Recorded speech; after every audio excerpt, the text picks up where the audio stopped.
하나님의 말씀은 다니엘서 8장에서 10절로 12절 그리고 17절과 19절 하반절에 나오는 말씀입니다. 이 다니엘서를 우리가 계속 이렇게 쭉 훑어보고 있는데, 이 다니엘서는 계시, 종말에 이루어질에 관한 것들을 이제 묵시라는 말을 더 써요. 근데 계시하면 하나님께서 영적인 진리를 드러낸다 하는 말인데, 또 미래의 일도 같이 우리에게 일러주시죠. 근데 묵시라 하면은 주로 종말에 관한 것들을 이제 환상으로 보여주는 것입니다. 그러니까 이 다니엘서는 계시이기도 하면서 묵시에 훨씬 더 가깝고, 이 다니엘서로 인해서 우리 신약 성경에서 묵시 가지고 있는 것이 종말에 이루어질 때 있는 그걸 가르치는 게 요한계시록이에요. 그러니까 다니엘서와 요한계시록과는 굉장히 통하는 게 굉장히 많아요. 이게 종말에 이루어질 일이 다니엘에게 하나님께서 보여주셨던 것이 변경이 되지 않았을 거 아닙니까? 그러니까 다니엘에서 본 그 상징과 비유와 많은 이야기들이 이렇게 요한계시록의 종말의 때에 그대로 많이 가져오고 있어요. 같은 내용이니까. 그래서 우리가 이 다니엘서는 우리가 종말의 때, 마지막 때에 관한 거다 하는 거예요. 그런데 이 다니엘에게 우리가 하나님께서 2장서부터 보여주신 꿈이 있고, 그 다음에 우리가 여기 오늘 보는 또 이 8장, 그 다음에 또 7장의 이런 꿈들이 뭐냐면 다 다니엘이 사는 시대 앞으로 벌어질 일이에요. 동시에 그것이 뭐냐면 마지막 종말의 때에 이루어질 환상이다 하는 것을 놓치면 안 돼요. 오늘 이 다니엘서 8장은 7장하고 사실 같은 꿈인 것입니다. 그래서 숫양과 숫염소의 환상을 보고 거기에서 이제 뿔, 왕, 나라가 일어나는 것, 그리고 마지막에 작은 뿔로 상징되는 적 그리스도, 하나님을 대적하고 예수님을 대적하는 그런, 그리고 하나님의 백성을 무참하게 짓밟는 그러한 적 그리스도라 불리는 인물에 관한 그런 환상입니다. 오늘 다니엘 우리가 이게 연도를 생각하기가 참 그런데 조금 기억은 해봐야 돼요. 다니엘은 예수님이 오시기 전 605년 그때쯤에 바벨론 왕 느부갓네살이 예루살렘을 공격했을 때 포로가 되어서 이제 끌려온 거예요. 그 후에 이제 그 597년쯤에 2차로 또 끌려오고, 그리고 586년에 그 바벨론에 의해서 남유다 왕국이 완전히 멸망을 해버려요. 그때 3차로 포로가 끌려옵니다. 586년경에. 그래서 대략 그 다니엘이 605년경에 이제 끌려와서 쭉 살면서, 다니엘이 사실은 여러분 보면 바벨론 와서 메데, 바사 시대까지 이렇게 세 시대의 세 나라의 임금을 섬기는 그리고 국무총리와 같은 높은 자리에 있게 되는 그런 세상에서 축복을 받은 거예요. 그 살면서 자기가 이루어질 일에 대한 그런 환상이에요. 그러니까 7장의 환상을 보고 난 이후에 이제 다시 2년쯤 있다가 이 환상을 봅니다. 그래서 숫양과 숫염소를 보는데, 그게 메데 바사, 그 다음에 바사, 거기서부터 헬라 시대 말기, 그리고 이제 이 헬라 시대 말기에 이루어지는 일, 그 일이 똑같은 일이 겹쳐서 중의적으로 해석이 돼야 되는 것이 세상의 종말, 그거에 대한 예언이에요. 조금 더 연도로 얘기하면 메데 바사 시대가 예수님 오시기 539년에서 450년 정도고요. 그 다음에 메데 지역까지 다 접수한 바사가 주전 450년에서 330년 정도까지 있어요. 그 다음에 이제 330년부터 167년 주전, 그때까지가 헬라 시대라고 그랬고, 헬라 문명, 헬라, 오늘말로 하면 그리스죠. 그리스의 알렉산더 대왕이 세상을 정복을 해가지고선 통일국가를 만든 다음에 헬라 문명이 온 세상에 다 퍼져서 그 영향을 미치는 시대에 이때까지 이 무렵까지 이제 예언이에요. 내다보는 것. 이런 묵시 굉장히 해석이 어려운데 오늘 본문도 여기 천사가 직접 숫양과 숫염소 그리고 뿔이 뭐냐 하는 걸 풀이를 해줘요. 그래서 우리가 거기에 대한 그 해석을 정확하게 할 수가 있습니다. 다니엘서 8장 20절로 22절 말씀입니다. 내가 본 바 두 뿔 가진 숫양은 곧 메대와 바사 왕들이요 털이 많은 숫염소는 곧 헬라 왕이요 그의 두 눈 사이에 있는 큰 뿔은 곧 그 첫째 왕이요 이 뿔이 꺾이고 그 대신에 네 뿔이 났은즉 그 나라 가운데서 네 나라가 일어나되 그의 권세만 못하리라. 오늘 성경 본문에서 앞에서 나오는 이제 환상이 8장 1절로부터 우리가 쭉 해서 8장 1절로부터 이렇게 쭉 어디까지 나오냐면 8장 14절까지 이렇게 쭉 나와요. 그런데 그 환상에 대한 것에 대한 설명을 오늘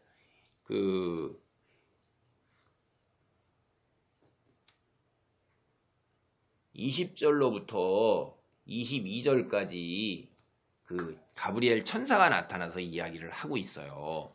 그게 뭐냐면 숫양은 메대와 바사 두 뿔 가진 왕이라는 거고 숫염소는 헬라 왕이라는 거예요. 그리고 숫염소 두 눈 사이에서 큰 뿔이 하나 있는 게 첫째 왕 알렉산더 대제를 가리키는 거예요. 그 뿔이 꺾이고 대신 네 뿔이 나오는데 이것은 첫째 왕의 권세만 못한 네 나라예요. 우리가 이걸 다 알아요, 사실은. 여러분이 학교 다니면서 서양 역사를 배웠을 때 이 고대 역사에서 이 일이 다 이루어진 걸 아는 거예요. 우리는 어떻게 알아요? 이미 그 시대의 예언을 지나서 살았잖아요. 그리고 예수 그리스도께서 이 세상에 오셔서 구원 역사를 이루어낸 시대란 말이에요, 우리는. 그러니까 다니엘은 미래를 봤지만 그 미래가 우리는 성취된 것을 보고 예수 그리스도에서 오신 것을 본 시대에 살고 있는 거예요. 다시 이제 성경 본문과 같이 보면서 우리가 아는 역사적 지식과 이 성경 본문과를 연관시켜 보겠습니다. 다니엘서 8장 3절은 두 뿔 가진 숫양이 섰는데 여기에서 나중에 한 뿔이 더 나는데 그게 더 길다고 그랬어요. 이게 숫양이 바사왕이라고 그랬죠. 그게 전쟁터에 나갈 때 실제로 기록에 의하면 금으로 된 숫양의 머리를 가지고 나갔어요. 그러니까 바사의 왕이라는 게 이게 딱 상징이 이제 여기서도 입증이 되는 건데, 근데 양이 지닌 두 뿔 중에서 나중에 난 뿔이 길었다는 거는 두 뿔은 메대와 바사라고 천사가 이미 말해줬어요. 그래서 메대와 바사는 연합을 해가지고선 당대의 가장 강한 국가였던 바벨론을 넘어뜨렸어요. 그런데 메대가 먼저 일어나서 훨씬 강한 나라였어요. 바사보다.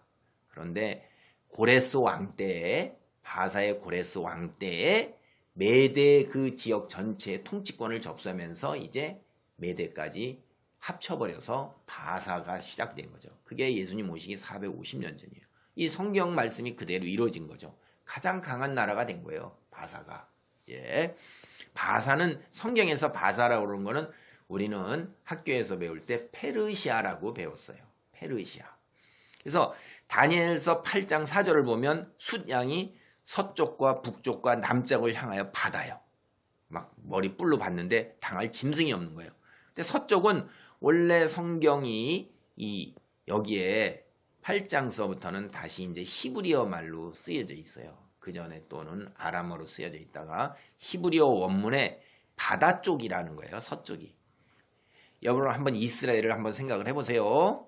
이스라엘을 중심으로 잘 생각을 해보나 이제 지금 바사가 있었던 유브라데 강 유역을 생각을 해서 바다 쪽이 서쪽인데 그쪽은 바벨론이 있었고 시리아가 있었고 소아시아가 있었고 그리스의 일부에 해당하는 지역이 있어요. 여기를 다 점령해 버린 거예요. 숫양이. 그 다음에 북쪽으로는 아르메니아, 스키타이, 카스피해까지 쭉 오늘날 그 중앙아시아라고 불리고 무슨 스탄 뭐 이렇게 붙이는 그런 지역이죠. 예? 그래서 남쪽으로는 이제 이집트와 에티오피아였고선 아프리카, 북아프리카 쪽을 다 점령을 한 겁니다. 근데 이 수렴소가 다니엘서 8장 5절에서 7절을 보면 서쪽에서부터 오는데 서쪽이 어디냐면 그리스잖아요. 그러니까 그리스에서 알렉산더 대제가 일어나는 거예요. 근데 이가 땅에 발이 닿지 않아요. 그리고 두 눈 사이에 아주 현저한 뿔이 있어요. 이 현저한 뿔은 알렉산더 대고 수렴소가 양에게 가서 메데와 바사 다 꺾고 짓밟는 거예요. 구할 자가 없다고 얘기하고 있어요.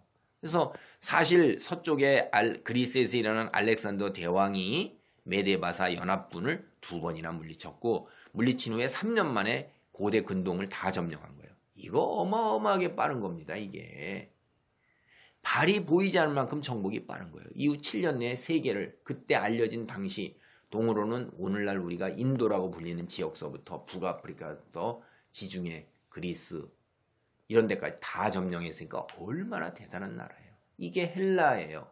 이 헬라가 완성됨으로 인해서 예수 그리스도가 오셨을 때 복음이 전할 길이 다 마련이 된 겁니다. 로마까지 나간 거니까 이탈리아. 그래서 다니엘서 8장 8절은 숫염소가 강성할 때 그 큰 뿔이 꺾인다고 그랬어요.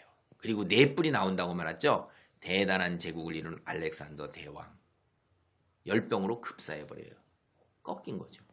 그래서 그 나라는 그 밑에 장군들 4명에 의해서 4개의 나라로 나뉘어요. 그래, 이스라엘 민족이 이제 차지하고 있는 그쪽 지역 있죠? 그쪽 지역에 그 오늘날 팔레스타인 지역, 중동 지역이잖아요. 그런데 그 위쪽 지역에 셀루쿠스 왕조라는 게 있어요. 그래갖고 시리아 오늘 지역을 중심으로 해가지고선 이제 차지하고 있는데 남쪽으로 가면 이집트하고 그 팔레스타인 지역을 이스라엘 민족이 있는 그 나머지 팔레스타인 지역을 톨레미 왕조가 차지하고 있어요. 그러니까 중간에 샌드위치처럼 끼어 있는 거예요. 이 셀루쿠스 왕조하고 톨레미 왕조하고 끊임없이 오랜 세월 동안 전쟁을 해나갑니다. 그러니까 중간에서 낀 이 고래등 싸움에 새우등이 터지는 거잖아요. 너무 힘든 거예요. 그래서 이들이 생존이 처절했어요. 이스라엘은 사실은 윤리 도덕이 그런 거 땅에 떨어지면서요. 그거보다도 더 우선 살고 봐야 되잖아요. 이거 우리 민족하고도 비슷해요. 우리가 일제강점기를 겪었죠. 6.25를 겪었죠. 이런 거 겪었을 때 사람들이 거기에 도덕이나 윤리가 있어요? 여러분은 친일파였다가 공산주의자였다가 그 다음에 다시 또 미군에 붙었다가 이렇게 하고 살아남은 사람들이 누굽니까? 생존 외에는 다른 게 없는 거예요. 일단 살아남고 봐야 되는 거니까 그런 면에서 처절하게 우리도 살아왔던 면이 있는데 이스라엘이 어마어마하게 힘든 삶을 사는 거예요. 이게 그때 이제 그래서 미래에 대한 종말 이런 것들에 대한 이야기들이 굉장히 이때 많이 쓰여집니다. 오늘 다시 다니엘서 8장 9절로 12절입니다. 그중 한 뿔에서 또 작은 뿔 하나가 나서 남쪽과 동쪽과 또 영화로운 땅을 향하여 심히 커지더니 그것이 하늘 군대에 미칠 만큼 커져서 그 군대와 별들 중에 몇을 땅에 떨어뜨리고 그것들을 짓밟고 또 스스로 높아져서 군대의 주제를 대적하며 그에게 매일 드리는 제사를 없애버렸고 그의 성소를 헐었으며 그의 악으로 말미암아 백성이 매일 드리는 제사가 넘긴 바 되었고 그것이 또 진리를 땅에 던지며 자의로 형통하였더라. 여기 성경 본문에 대해서 이제 개략적으로 설명을 드릴게요. 여기서 이제 나온 작은 뿔이 바로 뭐냐면 이때가 이제 뒤에 가서 이루어지는 거예요. 그 네 나라 중에서 셀루쿠스 그 한 나라의 그 뿔에서 작은 뿔 하나가 나오는 게 그게 적 그리스도로 했던 안티오쿠스 4세라는 사람이에요. 그 사람이 남쪽, 동쪽, 영화로운 땅, 이스라엘 땅이에요. 그래서 커지기 시작하는 거예요.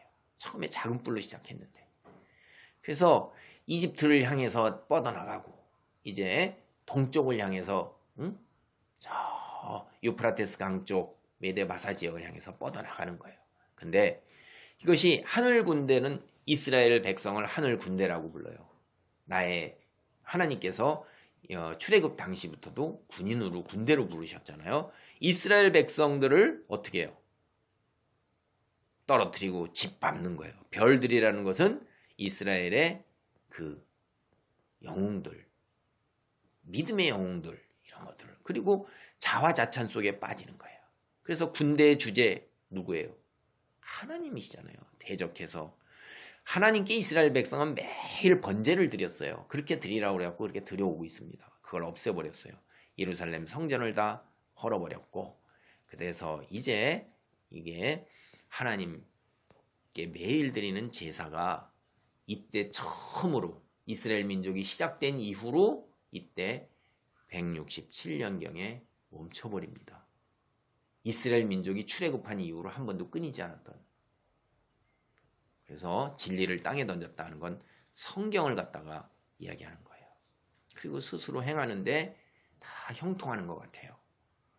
그래서 다시 이제 그런 계략적인 말씀 쪽에서 그 안티오쿠스 4세가 왕위에 오를 때는 사실은 형님의 조카하고 섭정을 하게 돼 있어요. 섭정을 하는데 조카가 이름 모르게 죽어요. 이거 마치 우리 단종을 죽인 거하고 똑같은 거예요. 그리고 나서 온갖 정치적 음모와 뇌물로 사실은 조카를 죽이고서 왕위에 오는 거예요. 그게 작은 뿌리예요. 그리고 이스라엘 백성이 있는 이 예루살렘을 차지하고 이스라엘 백성을 수만 명이나 죽여요. 당대의 수만 명이라면 굉장히 많은 거예요. 아주 처참하게 죽입니다.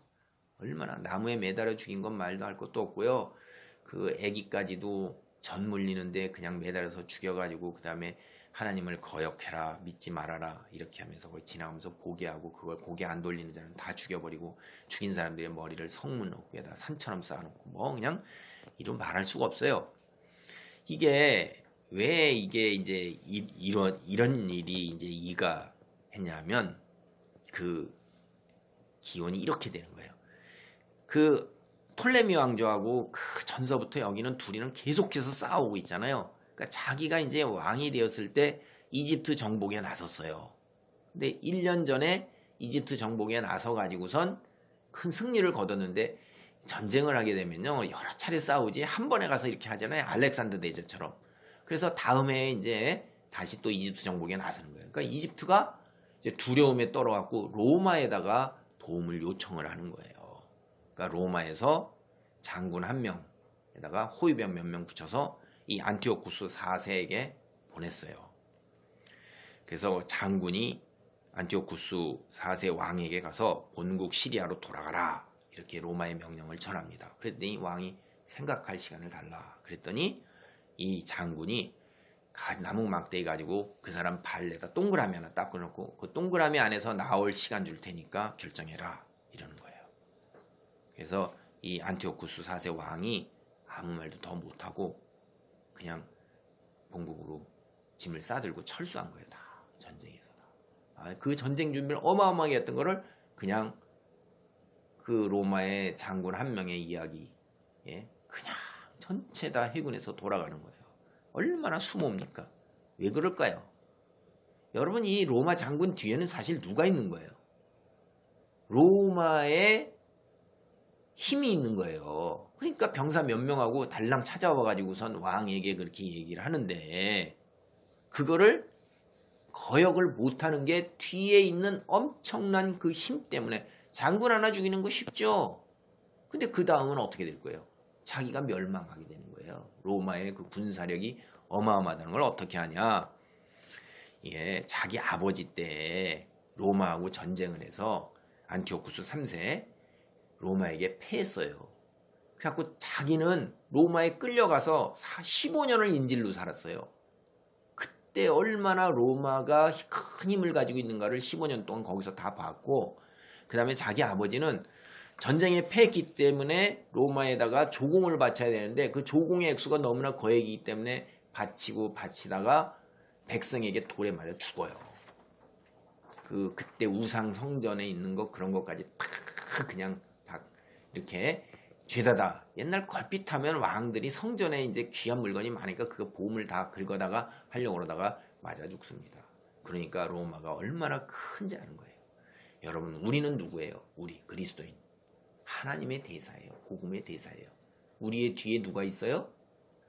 성삼위 하나님이 계시는 거예요.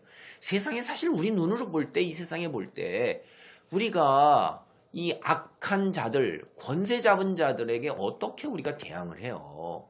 오늘날도 교회 뭐 주일 예배 드리지 못하도록 다 뭐 정치적으로 행정력으로 막고 특정 교회만 집단적으로 그렇게 가서 벌금 뭐 300만 원씩 내가온 사람 매기고 하는데 대항을 못하죠. 그냥 다 우리는 당하는 거예요. 그리고 사탄의 이 악한 권세를 뭘로 당하겠어요? 그런데 우리가 이 로마의 장군처럼 우리 뒤에 있는 성삼위 하나님, 예수님의 이름을 힘입어서 예수의 이름으로 그들을 대적하는 거예요. 예수의 이름으로 악한 영들이 물러가고 예수의 이름으로 세상이 어떻게 돼요?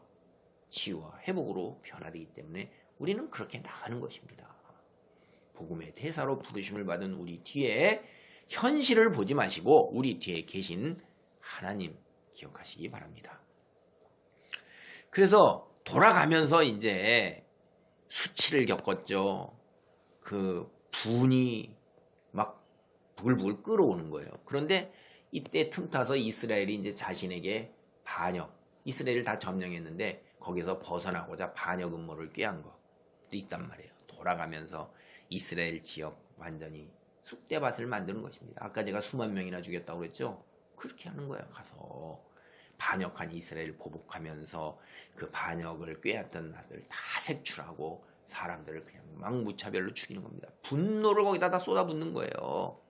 그래서 예루살렘 성전 그냥 덮쳐가지고 다 빼앗고 그냥 사람을 다 노예로 팔아넘기고, 옛날에는 사람 포로는 다 노예니까 그냥 잡으면 그렇게 한 거예요. 그리고 분이 안 풀려가지고 다음에 또 와요.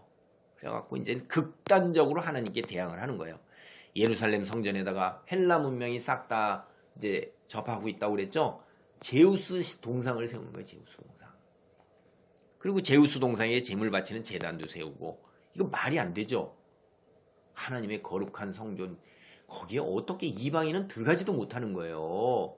그런데 가증한 것으로 여겨서 하나님께서 먹는 걸 금했던 가증한 짐승, 예를 들면 돼지 같은 거, 이런 거, 돼지 피를 그냥 거기다 하고 돼지를 잡아 바치고 막 제우스 신난다.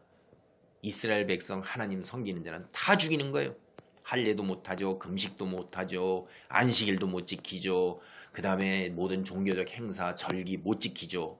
그런 거 뭐 어떻게 감히 모여요. 다 죽여요 그냥. 그 다음에 성경 쪼가리라도 가지고 있는 것 발가해서 현장에서 그 자리에서 그냥 죽였어요. 하나님의 성전을 완전히 더럽힌 겁니다. 그리고 여호와가 아닌 나가 신이니까 나를 섬겨라. 그리고 그리스의 신들을 섬겨라.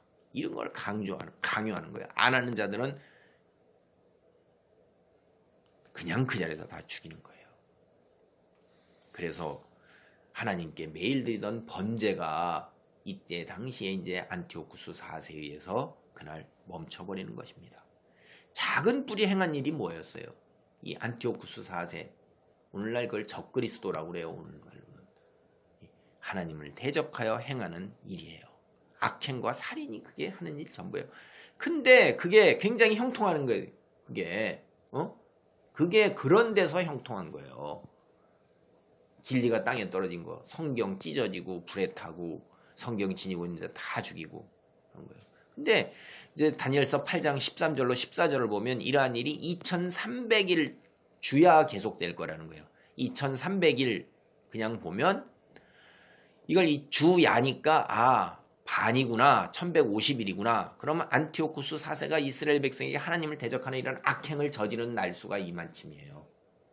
그렇게 볼 수도 있고, 그 다음에 또는 그냥 2300일 그냥 그대로 그냥 보게 되면 이미 안티오쿠스에게 뇌물을 주고 대제사장 자리에 올랐던 사람이 메넬라우루스라는 사람이 있어요. 그 사람이 자기의 정당하게 제사장 된 사람을 뇌물을 줘서 안티오쿠스에게 죽이도록 한 거예요. 이때부터 벌써 하나님을 대항하는 일이 이루어졌다 보면 이때가 2300일이 됩니다. 성경 참 신비한 거예요. 근데 우리가 중요하게 이제 조심스럽게 살펴봐야 할 것, 그거는 제가 안티오쿠스 4세 얘기를 하고자 하는 게 아니에요.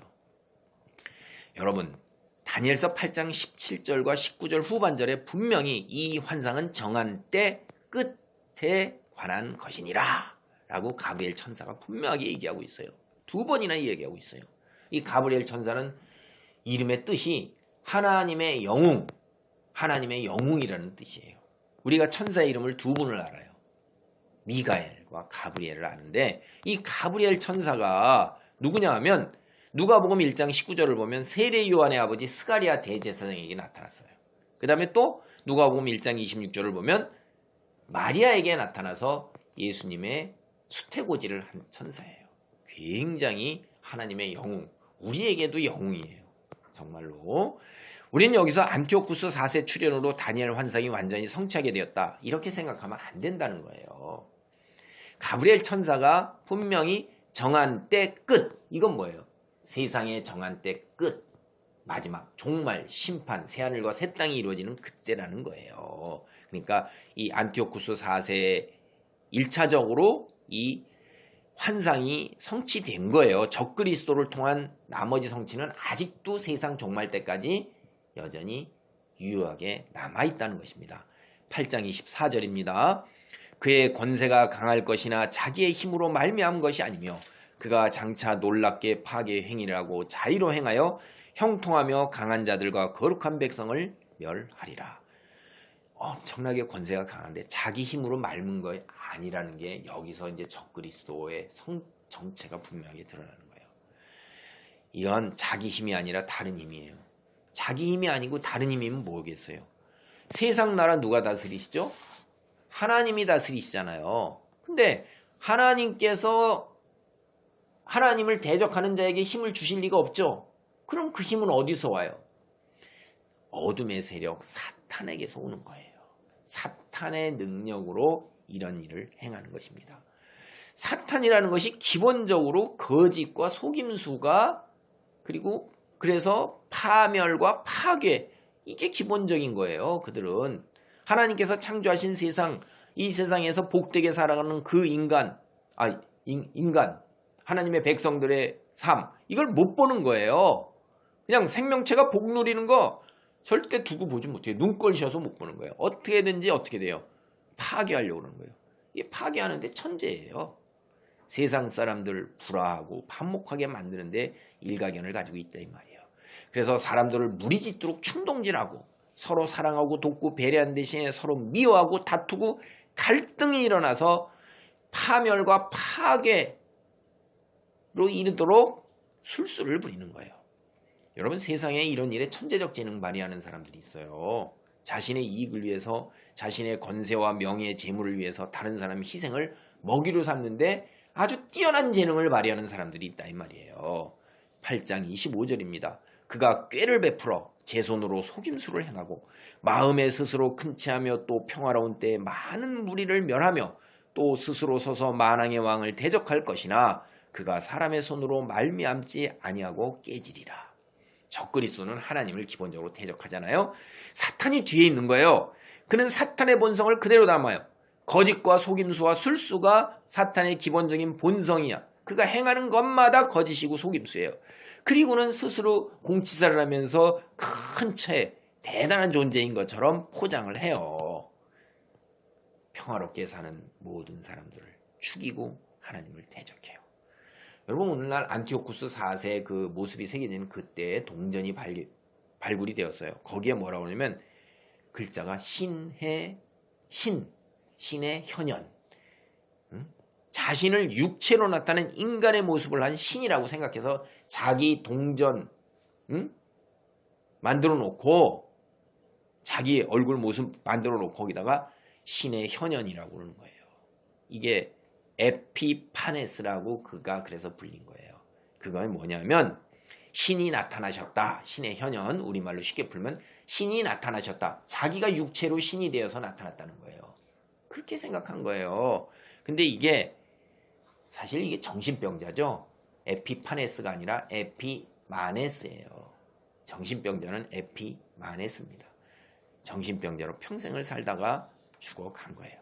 여기 보면 사람의 손으로 말미암고 깨진다 이거 있죠. 만왕의 왕을 대적하는데 하나님을 대적하는데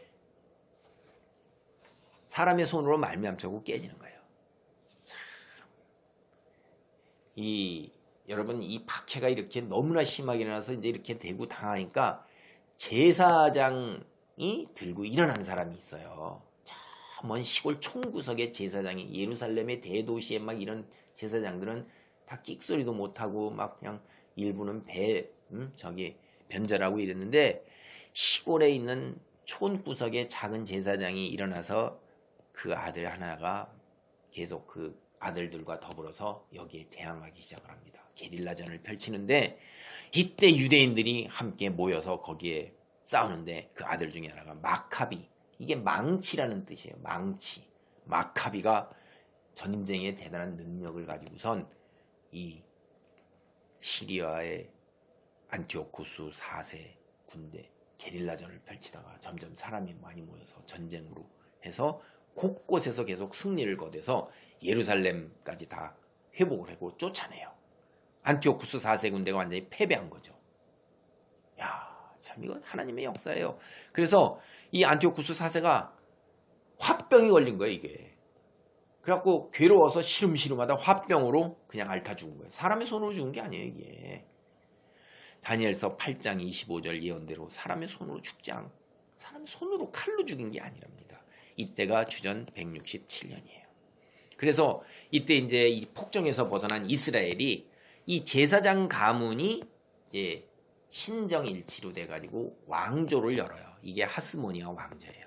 166년부터 예수님 오시기 63년 전까지 독립국가를 이어가고요. 이후에 이제 로마에게 멸망당하죠. 예루살렘이 멸망당하고 예루살렘이 이제 다시 로마의 통치하에 들어가는 겁니다. 그래서 오늘날 여기 이스라엘이 구약의 3대 절기 외에도 에스더서에 나오는 불임절이라는 걸 지켜요. 그 다음에 하누카라는 걸 지키잖아요. 봉헌절. 이게 이 마카비와 유대인들이 하나님의 성전을 정결하게 회복하면서 다시 하나님께 성전을 봉헌한 거예요. 그래서 빛의 축제를 하는 거예요. 그 촛대 9개 촛대에 불을 밝히면서 하나님의 말씀이 진리요 빛이잖아요. 하나님 백성으로 다시 살아갈 수 있게 된 것을 기념해서 그 이후부터 오늘까지 유대인에게 이때 하누카 해가지고 약 대략 한 8일 정도 지키는 걸로 합니다. 오늘 말씀을 다시 정리하겠습니다. 다니엘이 본 수량과 수렴의 완성은 적그리스도예요. 적그리스도라 불리는 시리아의 안티오쿠스 4세에 의해서 이제 끝에 가서 성취된 거예요. 안티오쿠스 적그리스도는 수량과 수렴의 환상은 쭉 이어지다가 거기에서 나온 수렴수의 마지막 한 뿔, 셀류쿠스 왕조에서 나온 작은 뿔이 적그리스도로 해서 일부 성취되었어요. 히틀러도 사탄에 의해 조종되었던 적그리스도라고 생각하는 분들이 많습니다. 히틀러가 2차 세계대전을 일으켜서 인류를 얼마나 놀라게 했어요. 정말 상상도 할 수 없는 많은 사람들이 죽고 오랜 세월 동안 전 세계가 고통 속에서 정말로 신음 속에서 파멸과 파괴 속에서 너무너무 힘들었던 거예요. 그 한 사람의 등장이. 근데 결국 스스로 죽었잖아요. 가브리엘 천사가 분명하게 진노의 때 마지막 때에 이루어질 일이라고 말한 걸 우리는 기억해야 돼요. 그러니까 적그리스도에 대한 경계. 이걸 우리는 하나님의 백성 늘 가지고 있어야 돼요. 종말의 날짜를 우리는 딱 부러지게 알 수가 없어요. 예수님도 모르신다고 그랬어요. 어느 날 종말이 이루어지는 하나님의 심판 날짜일지. 그래서 예수님이 뭐라고 그러셨어요? 우리 보고 늘 깨어있으라고 그랬어요. 기름을 준비하는 처녀처럼 늘 깨어있은 지혜로운 사람이 되어라 라고 우리 보고 얘기했어요. 우리는 오늘 이 다니엘서에서 가장 중요한 것은 종말의 때에 적그리스도가 등장을 한다 하는 것을 늘 경계를 하면서 신앙의 준비를 하고 있고 깨어 있어야 되는 거예요.